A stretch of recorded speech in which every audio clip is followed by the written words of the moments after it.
Salut tout le monde, Balado Variété Vérité Express avec Mira Papillon. Salut Mira. Bonjour. Aujourd'hui, tu nous débranches. Oui, c'est ça, une capsule. Je prends une pause, hein? On se débranche de nos appareils. On réfléchit sur la question et je vous apporte quelques petites informations. Je veux juste préciser là, en commençant là, que c'est une capsule qui n'a pas l'intention, là, je veux pas être moralisatrice ou de rendre diabolique là, nos réseaux sociaux puis nos écrans.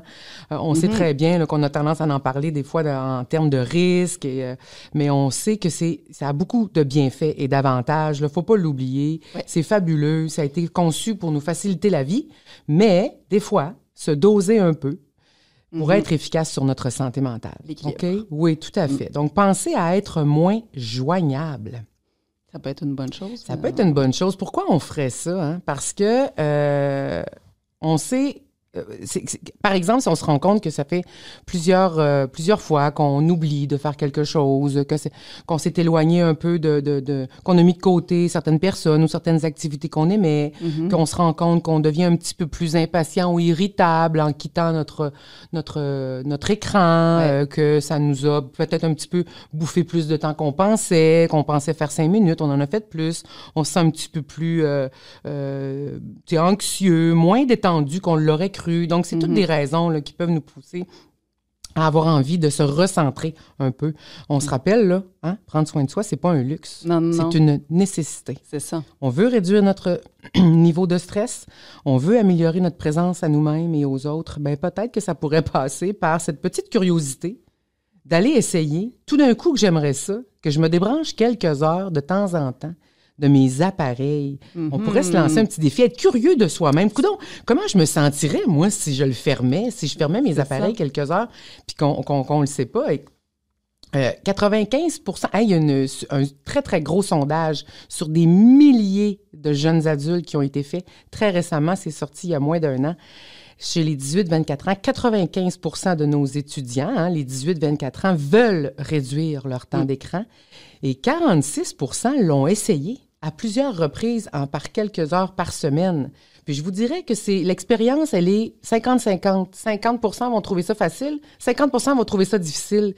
Et là, c'est pour ça que je dis, essayez-le pour voir, coudonc, je suis dans le facile ou dans le difficile que ça me ferait comme expérience. C'est ça, puis qu'on a accès à ça quand même facilement. Fait que, est-ce que tu as des trucs à nous proposer justement pour un peu réduire tout ça? Pour réussir ça, oui, on va regarder ça. Là. D'abord, pensons à configurer nos appareils. Alors, faut aller, pour se donner un coup de main, là, éliminer peut-être les notifications sonores, visuelles sur notre appareil. Ouais. On n'oublie pas les montres intelligentes qui sont synchronisées. On élimine les notifications. Il y a un truc qui est intéressant, c'est d'aller cacher nos applications dans des petits dossiers. Donc, qu'elles soient moins à portée de pouce direct qu'on a plus de petites manœuvres à faire à aller chercher nos applications qu'on a tendance à aller plus régulièrement. Il existe des applications ou pour gérer le temps là, sur un appareil. Quelque chose d'extrêmement intéressant. Je m'excuse l'anglicisme, les plateformes de streaming, parce que je sais pas...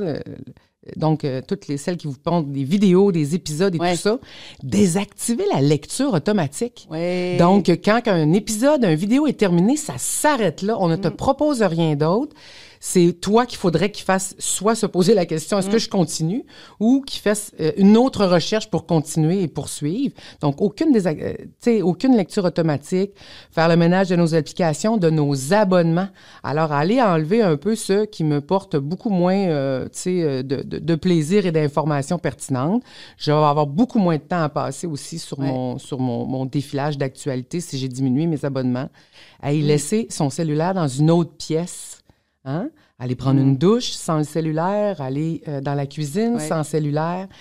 Quand on étudie, quand on travaille très fort, qu'on est concentré, mode avion, carrément. Pas juste en voyage, c'est ça. Pas juste le tourner de bord, pas juste enlever le petit son, il pourrait vibrer, je pourrais avoir envie de le tourner, de regarder si j'ai des avis. Hey, le multitâche, là, les onglets ouverts, répondre à une question, aller regarder le téléphone, tenter d'étudier à travers ça, on sait que notre cerveau va mettre jusqu'à 23 minutes pour reprendre sa concentration profonde et initiale si j'ai été distrait par autre chose, une autre tâche.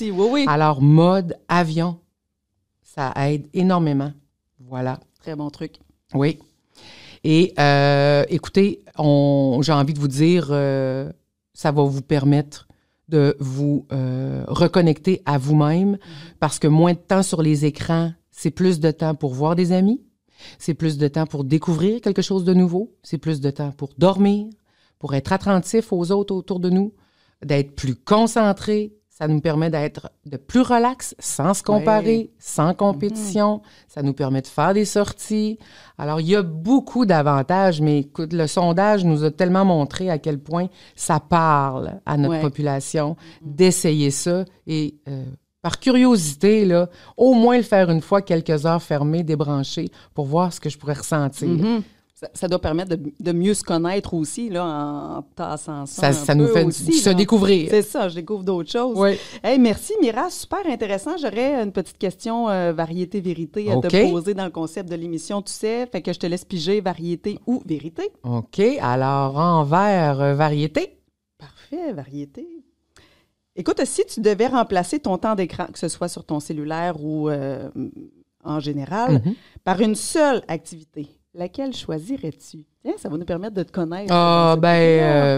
C'est aller dehors. Aller dehors? Attends un petit peu. C'est la lecture. OK. Oui, c'est la lecture. Oui. Okay. Si 100%. Je pousse plus loin, es-tu de type roman, documentaire, je suis très roman. Les séries, j'aime beaucoup quand c'est en trilogie ou quelque chose comme ça. Mais sinon, j'ai anciennement débuté ma passion lecture par les biographies. Oui. Beaucoup de biographies, mais là, je suis dans un air roman. C'est bon. Écoute, merci beaucoup, Mira. Des super pistes aussi. Donc, comme tu le disais d'entrée de jeu, il n'y a pas de moralisation dans tout ça. Tu suscites tout simplement le questionnement puis vous invitez à découvrir autre chose. On se lance un défi, en fait. Voilà. Merci beaucoup, Mira. Merci tout le monde. Merci.